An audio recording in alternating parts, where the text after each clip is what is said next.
नमस्कार, आप देख रहे हैं डीडी न्यूज। मैं हूं आपके साथ भावना नैयर और मेरे साथ हैं मेरे सहयोगी शरद मुदगल, जो आप तक सांकेतिक भाषा में खबरें प्रस्तुत करेंगे।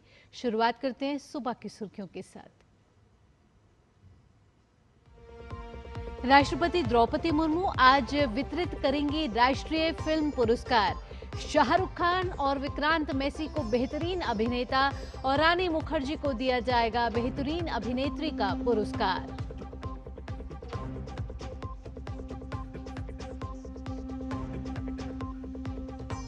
केंद्रीय गृह मंत्री अमित शाह आज गुजरात में कई विकास कार्यों की करेंगे शुरुआत। गांधीनगर में स्टार्टअप कॉन्क्लेव का करेंगे उद्घाटन।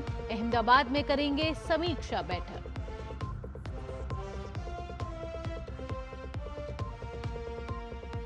विदेश मंत्री डॉक्टर एस जयशंकर ने संयुक्त राष्ट्र महासभा से इतर अमेरिकी विदेश मंत्री से की मुलाकात।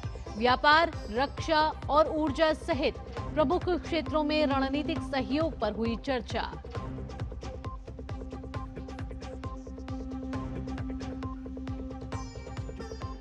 शारदीय नवरात्र का आज दूसरा दिन।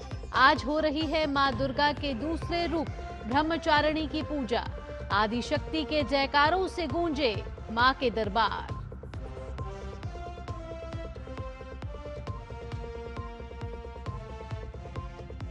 और खेल की खबरों में एशिया कप क्रिकेट में आज श्रीलंका और पाकिस्तान होंगे आमने सामने। दोनों टीमों के लिए करो या मरो की स्थिति।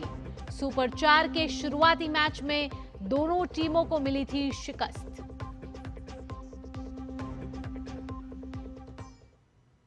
राष्ट्रपति द्रौपदी मुर्मू आज फिल्म क्षेत्र में महत्वपूर्ण योगदान के लिए राष्ट्रीय फिल्म पुरस्कार 2023 प्रदान करेंगे। इस दौरान 2023 के लिए बाबा साहेब फाल्के पुरस्कार भी दिया जाएगा।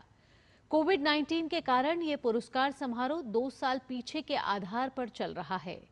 प्रसिद्ध अभिनेता, निर्देशक और निर्माता मोहनलाल को भारतीय सिनेमा में उनके उत्कृष्ट योगदान के लिए दादा साहेब फाल्के पुरस्कार से सम्मानित किया जाएगा। वहीं विधु विनोद चोपड़ा की 12वीं फेल की को सर्वश्रेष्ठ फीचर फिल्म का पुरस्कार दिया जाएगा, जबकि कटहल अ जैकफ्रूट मिस्ट्री को सर्वश्रेष्ठ हिंदी फिल्म का पुरस्कार मिलेगा। फिल्म जवान के लिए शाहरुख खान और 12वीं फेल के लिए विक्रांत मैसी सर्वश्रेष्ठ अभिनेता का पुरस्कार साझा करेंगे, जबकि रानी मुखर्जी ने मिसेस चैटर्जी वर्सेस नॉर्वे में अपने दमदार अभिनय के लिए सर्वश्रेष्ठ अभिनेत्री का पुरस्कार दिया जाएगा। केंद्रीय गृह एवं सहकारिता मंत्री अमित शाह आज गुजरात के दौरे पर रहेंगे। अमित शाह गुजरात में विभिन्न कार्यक्रमों में हिस्सा लेंगे। गृह मंत्री गांधीनगर में इफ्को द्वारा एक पेड़ मां के नाम अभियान के तहत वृक्षारोपण करेंगे और स्टार्टअप कॉन्क्लेव 2025 का उद्घाटन करेंगे। इसके बाद अमित शाह गांधीनगर के सर्किट हाउस में अहमदाबाद नगर निगम के विभिन्न कार्यों की समीक्षा बैठक करेंगे। इसके बाद कलोल में प्रसादम भोजन रथ का उद्घाटन करेंगे। साथ ही कलोल नगर पालिका के विभिन्न विकास कार्यों का शिलान्यास और लोकार्पण करेंगे।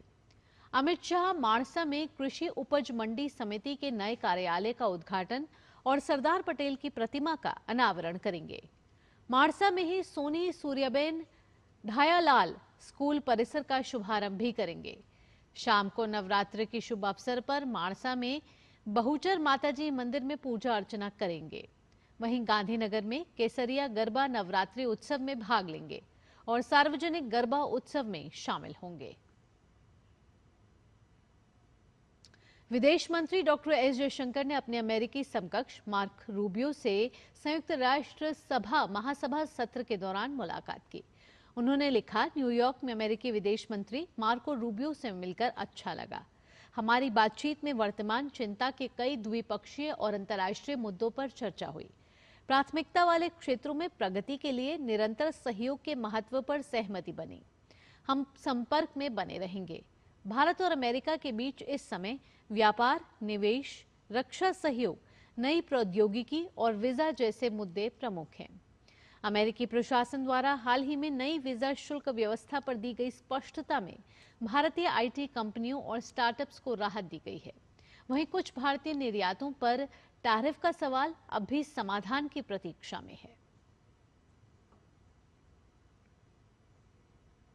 विदेश मंत्री डॉक्टर एस जयशंकर ने यूरोपीय संघ के विदेश मंत्रियों से मुलाकात कर भारत यूरोपीय संघ साझेदारी, यूक्रेन और गजा संघर्ष पर चर्चा की। ये चर्चा नए रणनीतिक एजेंडे और यूरोपीय देशों द्वारा फिलिस्तीन को बढ़ती मान्यता के बीच हुई है। एस जयशंकर ने सोशल मीडिया प्लेटफॉर्म एक्स पर इस बात की जानकारी देते हुए कहा कि न्यूयॉर्क में यूरोपीय संघ के विदेश मंत्रियों से उनकी अनौपचारिक बैठक में मिलकर खुशी हुई। साथ ही उन्होंने बैठक की मेजबानी के लिए यूरोपीय संघ के महासचिव काजा कल्लास का धन्यवाद भी किया। रक्षा मंत्री राजनाथ सिंह ने मोरक्को में अपने समकक्ष अब्देलतीफ लोदी से मुलाकात की। मोरक्को की राजधानी रबात में ये द्विपक्षीय बैठक हुई है। इस दौरान भारत और मोरक्को के बीच रक्षा सहयोग बढ़ाने के लिए समझौता ज्ञापन पर हस्ताक्षर किए गए हैं।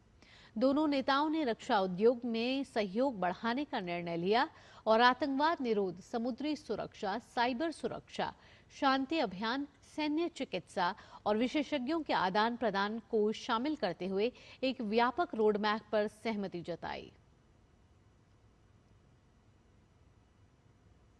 आज विश्व सांकेतिक भाषा दिवस है। प्रतिवर्ष 23 सितंबर को यह संपूर्ण विश्व में मनाया जाता है।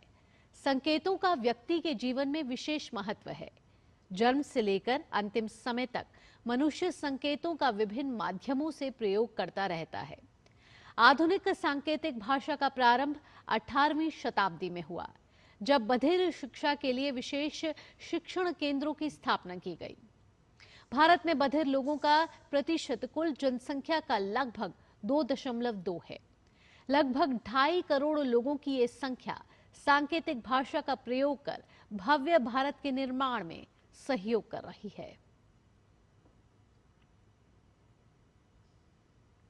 अमेरिका के राष्ट्रपति डोनाल्ड ट्रंप का आज संयुक्त राष्ट्र महासभा में भाषण होगा। यूएनजीए का 80वां सत्र 9 सितंबर से शुरू हुआ है। ये वो मंच है जहां 193 सदस्य देश अपनी बात रखते हैं और सभी को वोटिंग का बराबरी का अधिकार है। राष्ट्रपति के रूप में अपने दूसरे कार्यकाल में यूएनजीए के मंच से ट्रंप का ये पहला संबोधन होगा। कहा जा रहा है कि इस दौरान ट्रंप अपने कार्यकाल की उपलब्धियां गिनाएंगे और वैश्विक मुद्दों पर अपने विचार रखेंगे।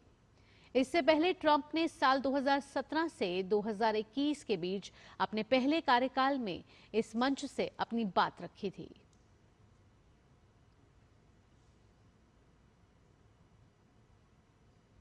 शारदीय नवरात्र पर आज मां दुर्गा के द्वितीय स्वरूप की आराधना हो रही है।